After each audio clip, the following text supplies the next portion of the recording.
শুধু বাংলাদেশ থেকে ভারতেই অনুপ্রবেশকারী আসেনি, আফ্রিকা থেকে স্পেনের দিকে অনেক অনুপ্রবেশকারী পাড়ি জমিয়েছে। পশ্চিম আফ্রিকার উপকূল থেকে স্পেনের ক্যানারি দ্বীপপুঞ্জের দূরত্ব প্রায় 100 থেকে 150 কিলোমিটার, যা কাঠের নৌকায় 2 থেকে 3 দিনের যাত্রা। তারপরেও এত ঝুঁকি নিয়ে কেন এত বেশি মানুষ আজ আফ্রিকা ছাড়ছে? শুধু জুন মাসে 6000-এরও বেশি মানুষ আজ পাড়ি জমিয়েছে। একটি দেশ থেকে অন্য দেশে যখন মানুষ চলে যায়, তখন হয় যে দেশে তারা যাচ্ছে সেই দেশ বেশি উন্নত, কিংবা যে দেশ থেকে তারা চলে যাচ্ছে সেই দেশ একেবারেই অচল। মূলত পশ্চিম আফ্রিকার সেনেগাল, গাম্বিয়া এবং মরক্কোর মতন দেশগুলোতে তীব্র দারিদ্র, রাজনৈতিক অস্থিরতা এবং কর্মসংস্থানের চরম অভাবই এর মূল কারণ। 3 বছর ধরে জলবায়ুর পরিবর্তন মাছ ধরা এবং কৃষিকে ধ্বংস করে ফেলেছে।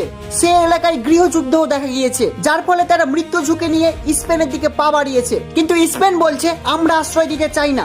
ইউরোপীয় ইউনিয়ন এই পথে বাধা দিতে এখন পর্যন্ত 200 মিলিয়ন ইউরো ব্যয় করেছে।